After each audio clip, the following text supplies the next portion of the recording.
You might be living with your parents or in a flat share. You might be in college or starting out on a career path. You're basically finding your feet. Or you could throw yourself headfirst into setting up your own business and just go for it.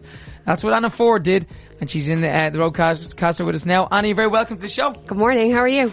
Yeah, we're good, thank you. We're enjoying the sunshine here in Galway. It is setting up a business at 21, that is super ambitious.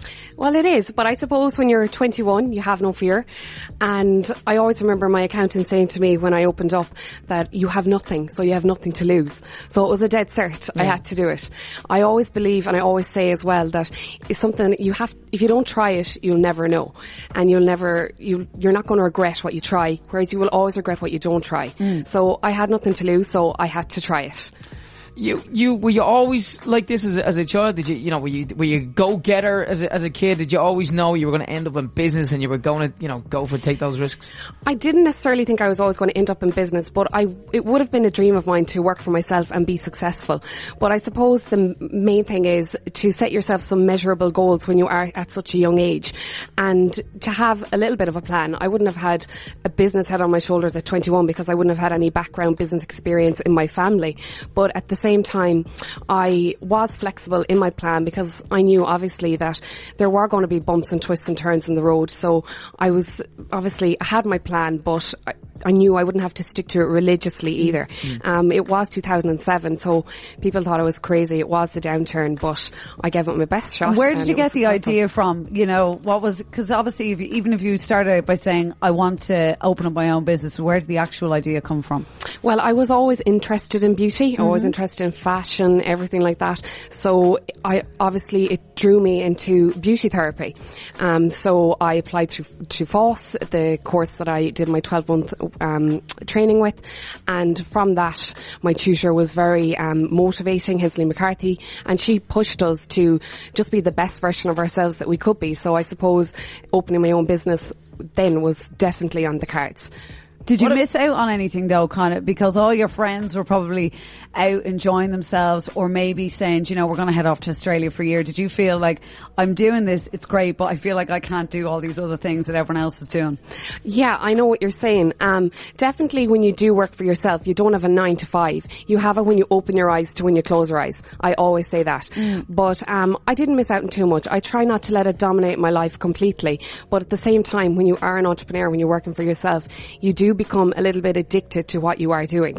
And if you have a passion for what you're doing, you can't help but be addicted and a love for what you do. I love every day that I go to work. Of course, you'll have days where you'll have sleepless nights, you'll worry, but at the end of the day, when it's a success, you're passionate about what you do. It's just create a vision for yourself. If you create a vision and if you imagine where you want to be, and if you're willing to work for it, you will end up in that path. Well, if you're passionate about it and you got, it's not work for you then really. So beauty is one thing. You've obviously, you got a huge interest in that. But when you're going to open your own business, where were you on, finance, tax returns, human resources, we're still management? With that. Yeah, I am too. Because obviously opening your own business isn't just, let's say, the talent you have. It's a load of stuff that you probably have little interest in, but you've got to be equally as good. Very little. No, I can't stand tax, finance, anything like that. My accountant laughs. She just laughs at me. She thinks it's crazy. I've no interest in that side of the business. So thank God for accountants. But at the same time, I do like to know everything that's happening. I am informed, but definitely that is not my forte. No way. But it is important, and you've got to have good people around you, and that's what you've got to learn a lot of it. Definitely, absolutely. And with good people around me, I have a fantastic team as well. With them, they have transformed my business. The girls that work for me, Grania, Jessica, Stephanie and Laura, they are absolutely brilliant, and they have helped the business grow because I look at them and I know that they have the same drive and passion for the work that they do and what they deliver to the clients as what I do myself. So in that then, when we do receive recognition for our work or we have something to celebrate, we can collectively celebrate it as a team because we are so close with teamwork and we really work together. We make decisions together. I run everything by them. So they are the backbone of the business. What about your parents? What are your family? What do they think? I mean, you said earlier they didn't have a business background. What do they do? No, they don't. My dad is actually a farmer. Right. Okay. And my mum used to mind children. Okay. So it was nothing in the business industry industry or beauty, but they are definitely my biggest fans. Shout out to my dad today. He's definitely listening in. The proudest father in County Galway. Definitely. And tell us, hiya, Tom.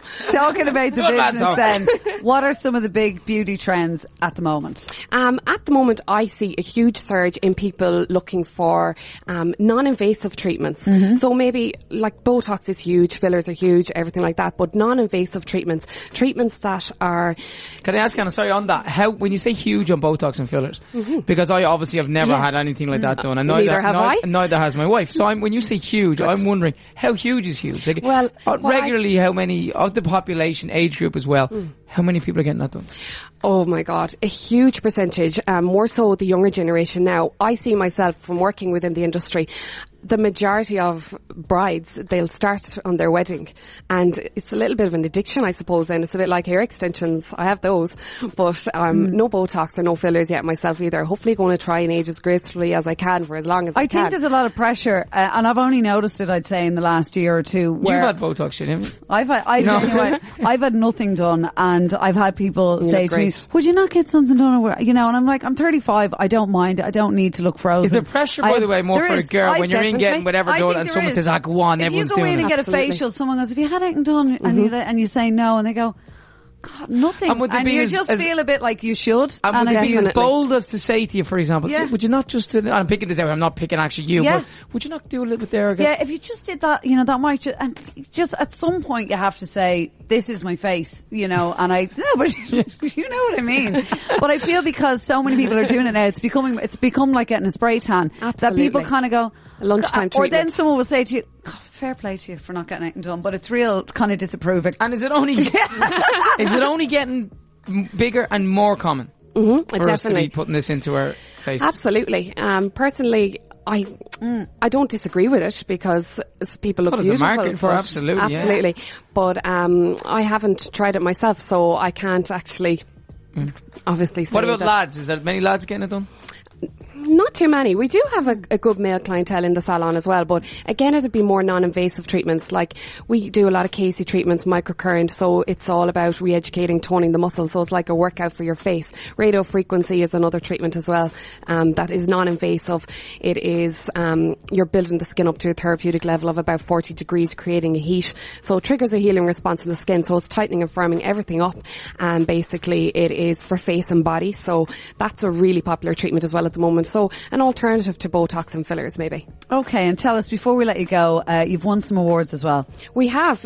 We've won 3 awards. 2015 was our first award. We won Ireland's Best Beauty Salon. And we've won 2 years in a row now the Best of Galway Award in the Health and Beauty category. It's absolutely brilliant to get recognised for our work and see the support that our clients have behind us in supporting us with these awards. So it's absolutely brilliant. So We what's were the next big plan? Next big plan. I won't reveal just Okay. yet. All right. But Sounds I have, I have lots in my head. I've always got a plan. Always got a goal. So the business is called the Beauty Suite. Yeah, the Beauty And Suite. It's in Tuam, isn't It it? is. So from Galway City Centre here, we're talking 20 minutes? Yeah, 20 minutes. We have a lot of clientele that come to us from Galway City. It's great. Fantastic, right. And the beautysuitetuam.com is Yeah, the website. And I that's presume it. you're on Facebook and social. We are. We're on Instagram, Snapchat, the Beauty Suite, and Facebook, obviously. Huge platform Great. for us. Lovely to meet you. Anna Thank you Forde. so You much. too.